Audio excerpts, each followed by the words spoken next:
Ikaw. Mas na bait-bait naman ang anak ko. Yan. Ayan. Tignan niyo naman. Very good yung toothbrush, diba? Ang dami ng toothpaste niyan. Bait-bait naman talaga ng bata. Kita niyo naman, no?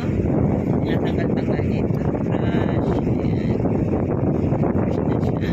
Toothbrush na tulog.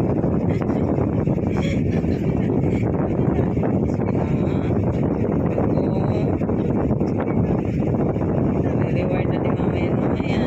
May orange. May orange pa.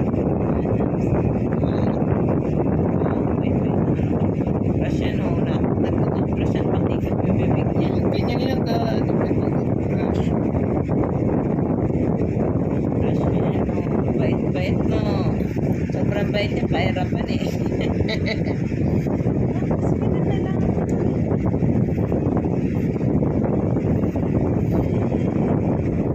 Very good. Isa na lang, last na promise. Last na isa na lang. Isa na lang, ha. Yan, o. Yan na. Ha? Wow, very good. Ang bait pa, diba? Brush si Borky. Pupunasan na ng wipes yung bibig niya. Kung may suggestion kayong pang toothbrush siya, leave a comment. Di ba ko? Thank you.